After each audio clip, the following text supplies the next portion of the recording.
Entrega Incondicional, de Michael A. Singer.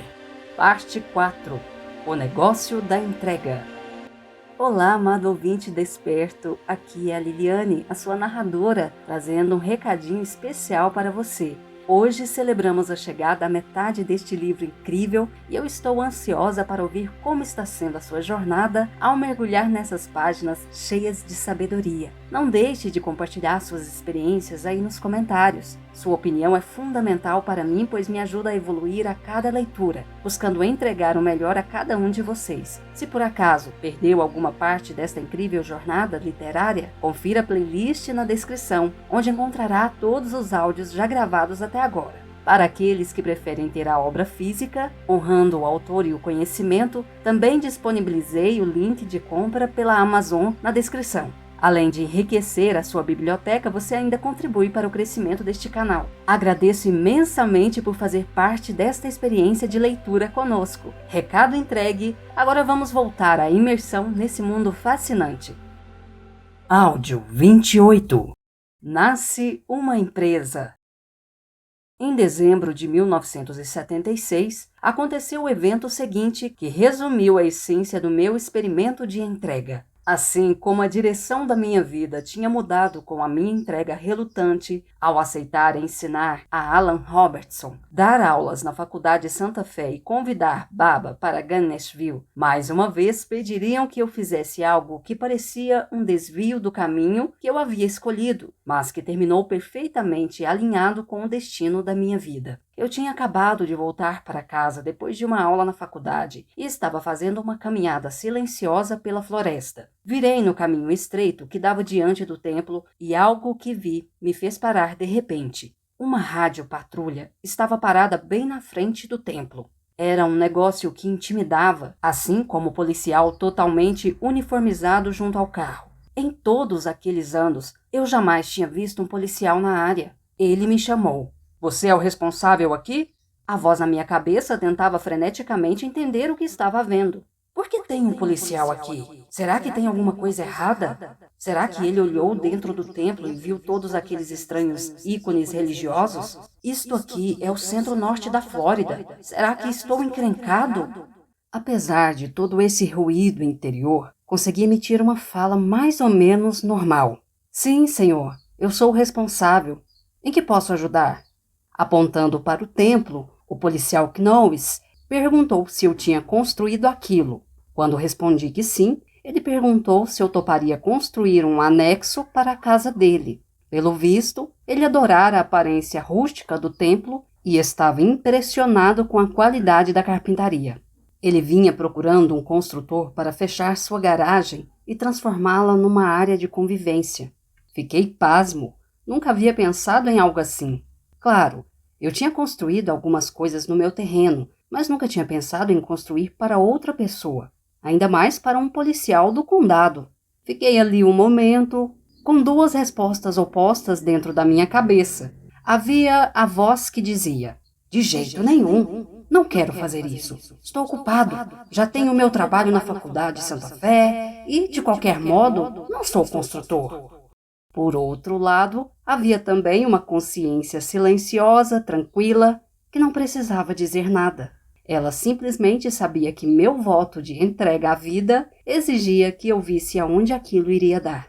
Respirei fundo, olhei para o policial e disse: sim, eu gostaria de ajudar com seu projeto. Pronto, estava dito, como nas outras vezes.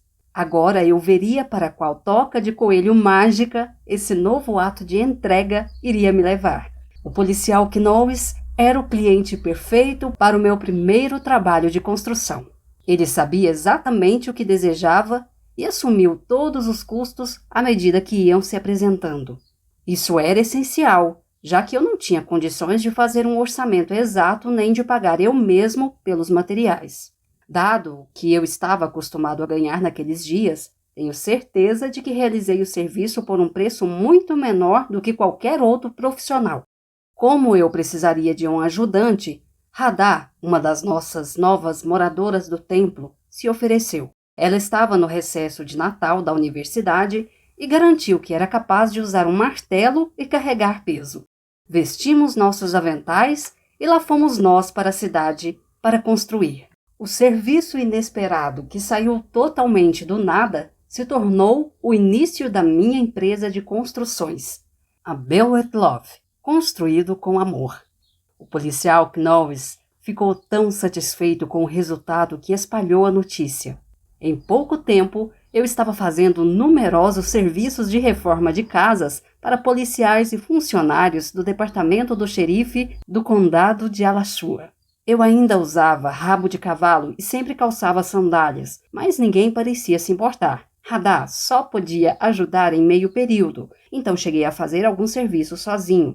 Eu tratava cada trabalho como uma dádiva do próprio universo, porque era isso mesmo. Assim como os retiros tinham me ensinado a servir, fazer reformas na casa de todas aquelas pessoas maravilhosas se tornou parte das minhas práticas espirituais. Recebi a oportunidade de levar alegria para a vida de gente que eu nem conhecia. Eu gostava muito desse aspecto do trabalho e faria os serviços de graça. Mas não era isso que estava acontecendo. Eu precisaria aprender a aceitar pagamentos e administrar um negócio. A vida estava me obrigando a abrir mão da minha autoimagem espiritual e eu permanecia muito atento para não substituí-la por outra. Simplesmente punha todo o coração em qualquer coisa que estivesse fazendo. Não havia diferença entre dar aulas na Faculdade Santa Fé, receber as pessoas para serviços da manhã e da tarde no templo, organizar retiros espirituais ou trabalhar em uma construção. Todas essas tarefas tinham uma coisa em comum. Haviam chegado até mim depois que me entreguei ao fluxo incompreensível da vida. O mestre de obras. Quando uma coisa tem que ser, é fascinante observá-la se desenrolar, um acontecimento após o outro. Para começo de conversa, eu precisava lidar com o dinheiro que entrava. Eu cuidava de serviços pequenos de reforma, mas eles rendiam muito mais dinheiro do que eu estava acostumado a ver. Por acaso, Radar tinha alguma experiência com contabilidade. Durante as férias de verão, ela ajudava no departamento de contabilidade do Florida Farm Bureau, agência agrícola da Flórida, do qual seu pai era presidente. Eu nunca tinha visto alguém usando uma máquina de somar com a rapidez de que seus dedos eram capazes, voando sobre as teclas. Eu tinha feito o curso básico de contabilidade na faculdade e assim, juntos, organizamos os livros da empresa. Imagino que Harvey, meu cunhado, que era contador certificado, tenha ficado surpreso quando telefonei para ele pedindo orientação sobre a abertura de uma empresa. Ele preencheu a papelada para oficializar a Bell & Love e se ofereceu para examinar os livros e cuidar da declaração anual de impostos. Essa devia ser a menor empresa do mundo que contava com a colaboração de um contador certificado. Como sempre, para mim, tudo parecia enorme, até que o evento improvável seguinte aconteceu. Pouco depois do início da Bell & Love, estávamos no campo num domingo, depois dos serviços. Nossa tradição era nos reunirmos num grande círculo para os anúncios comunitários antes de compartilhar chá com biscoitos. Depois dos anúncios, um homem veio até mim e disse que tinha ouvido dizer que eu estava fazendo trabalhos de construção. Quando respondi que sim, ele perguntou se eu gostaria de ter uma licença de empreiteiro. Até então, todas as permissões necessárias ficavam por conta do proprietário, mas seria bom ter uma licença de empreiteiro para o caso de algum empreendimento maior aparecer. Eu respondi que estava interessado, ao que ele disse que tinha uma licença que eu poderia usar. O sujeito tinha a aparência de um hippie dedicado, e eu não imaginava como poderia ser um empreiteiro licenciado. Perguntei como ele havia conseguido. Ele contou que alguns anos antes houvera um período de disputas entre as agências licenciadoras do condado e do estado. Durante esse tempo, qualquer um que preenchesse a papelada obtinha uma licença de empreiteiro. Ele tinha feito isso e agora possuía uma licença ativa. Parecia bom demais para ser verdade. No dia seguinte, liguei para o condado e perguntei sobre o número de licença que ele tinha me fornecido. Fiquei sabendo que a licença estava ativa e em boa situação, e que eu podia fazer qualquer acordo para Bell & Love passar a usá-la. Como se o fluxo da vida já não estivesse me impressionado o suficiente, agora eu era um empreiteiro licenciado. E isso foi bom, porque logo eu teria um projeto de construção muito especial a ser realizado na propriedade do templo. Parecia que a casinha de Dana, de 4 por 5 metros, não bastaria para acomodá-la com o bebê que ela estava esperando. Apenas alguns meses antes, eu não teria os meios para construir um anexo à casa dela. A perfeição do fluxo universal a qual eu vinha me entregando tinha cuidado do problema antes mesmo que eu sequer soubesse que ele existia. Não tínhamos mudado nosso estilo de vida, de modo que o dinheiro que a Bill Whitloff ganhara seria aplicado de volta no templo. Derrubei uma lateral inteira da casinha de Dana e construí um anexo, que incluía um espaço para um berço e um banheiro de verdade.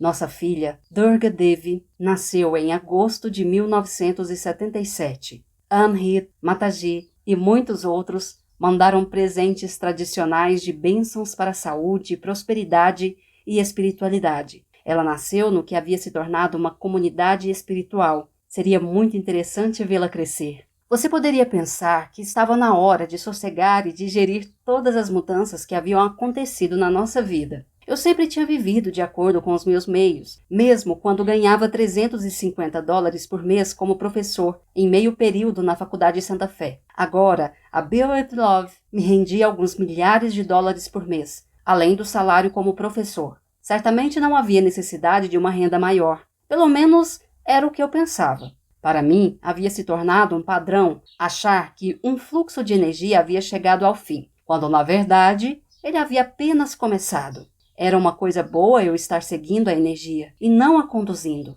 porque o plano universal era sempre muito mais expansivo do que minha mente poderia imaginar.